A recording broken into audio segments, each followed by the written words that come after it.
육아휴직 퇴직이사 취소하고 복직했는데 부당전직되었어요. 남녀고용평등법 제19조는 근로자의 육아휴직에 대한 사업주의 의무사항에 대하여 규정하고 있습니다. 구체적으로는 계속근로기간 6개월 이상 근로자가 육아휴직 신청 시 허용할 것, 육아휴직을 이유로 한 해고나 그 밖에 불리한 처우 금지, 육아휴직 기간 해고 금지, 근로자 복직 시 휴직 전과 같은 업무 또는 같은 수준의 임금을 지급하는 직무로 복귀시킬 것 등이 있는데요. 하지만 이러한 규정이 존재함에도 불구하고 상당수의 사업주들은 근로자들이 육아휴직을 사용하는 것에 대하여 부담스러워해 근로자들이 이를 사용하는 데에는 아직까지 많은 어려움이 뒤따르고 있습니다. 육아휴직 종료 이후 자녀를 어딘가 맡기고 복직하기가 여의치 않을 것이라 예상되거나 훗날 재취업을 하더라도 몇 년간은 아이를 직접 돌볼 계획이 있는 경우 등 육아휴직의 신청과 더불어 사용자에게 퇴사 의사를 직접 밝히는 근로자들도 있죠. 그러나 최대 1년이라는 휴직 기간 동안 근로자가 처한 상황이나 심경에도 얼마든지 변화가 발생할 수 있습니다. 회사의 사직 절차와 관련한 규정이 있다면 근로자는 이를 준수해야 하는 것이 원칙인데요. 육아휴직 전에 퇴직 의사를 밝혔다 하더라도 휴직 기간 내에 별도의 사직원이나 퇴직원 등을 제출한 사실이 없고 정확한 퇴사 일자 등을 밝히지 않았다면 이를 번복할 수 있습니다.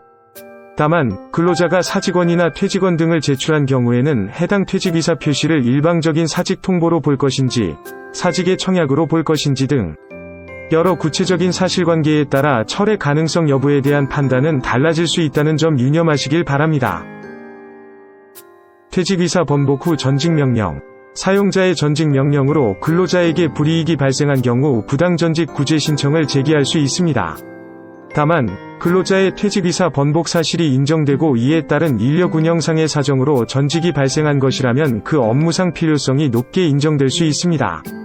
부당해고 구제 및 응대 전문가는 노무법인 로엔입니다. 근로자는 육아휴직 전 퇴직 의사를 밝힌 바 있으나 육아휴직 종료를 앞두고 해당 의사를 번복하여 복직하게 되었습니다. 원래 근무하던 부서로의 복직을 기대했던 근로자는 뜻밖의 다른 부서로 배치되자 구제 신청을 했습니다. 이에 노동위원회는 전직의 업무상 필요성이 인정되고 이에 따른 생활상의 불이익이 근로자가 통상 감수하여야 할 정도를 벗어났다고 보기 어려우며 중대한 절차상 하자도 없어 전직의 인사발령이 정당하다고 판정한 사례가 있었습니다. 전직의 업무상 필요성 여부. 첫 번째, 근로자는 육아휴직 전 이메일 및 구두로 수차례 퇴직 의사를 밝힘. 두 번째, 근로자의 육아휴직 전 작성된 조직도에 근로자가 퇴사 예정임이 표기되어 있음. 세 번째, 근로자의 육아휴직에 따른 후임자 채용 결재문서에 채용 사유가 근로자의 육아휴직 및 퇴사로 기재되어 있고 후임자는 기간에 정함이 없는 근로자로 채용됨. 네 번째, 근로자는 육아휴직 신청서에 업무대행자로 의 후임자를 기재함. 다섯 번째, 의 후임자의 채용으로 인력운영 계획상 근로자의 소속 부서에 공석이 없게 되었으나 근로자가 육아휴직 종료를 앞두고 퇴직 의사를 번복한 점에 비추어 보면 근로자를 타 부서로 배치할 수밖에 없는 업무상 필요성이 인정됨. 전직에 따른 생활상 불이익의 정도. 첫 번째, 근로자가 주장하는 경력상의 불이익 가능성은 근로자의 퇴직 의사 번복으로 초래된 것임. 두 번째, 근로자가 자차 이용 출퇴근 가능자임이 확인되고 출퇴근 시간이 약 40분 더 소요되는 것은 통상 감수하여야 할 정도에 해당함.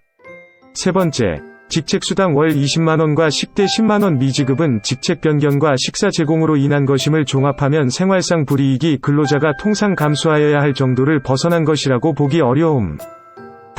신의 측상 요구되는 협의 절차 준수 여부. 첫 번째, 사용자가 근로자 및 관련 부서장과 전직에 관해 논의함.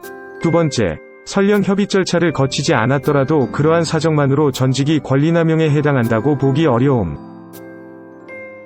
판정단은 근로자가 육아휴직 전 여러 차례 퇴직 의사를 밝힌 바 있고 근로자의 육아휴직 및 퇴직 의사 표시로 인해 사용자가 후임자를 기간에 정함이 없는 근로자로 채용한 점, 후임자의 채용으로 인해 인력운영 계획상 근로자의 소속 부서에는 공석이 없게 된 점 등을 종합하여 사용자가 퇴직 의사를 번복한 근로자를 타 부서로 배치할 수밖에 없는 업무상 필요성을 인정하였습니다.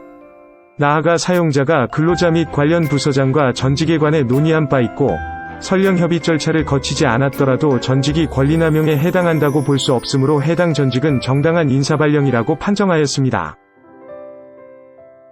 노무법인 로엔이 함께하겠습니다. 이러한 이유로 근로자에 대한 전직이 이루어지더라도 사용자는 같은 수준의 임금을 지급하는 다른 직무로 복귀시켜야 하며 이때 근로자에게 실질적인 불이익이 있어서는 안 된다고 보고 있는 바, 육아휴직 후 전직으로 인해 어려움을 겪고 계신 분들은 해당 분야의 경험 지식을 두루 보유한 전문가와 상의해 보시기를 권해드립니다.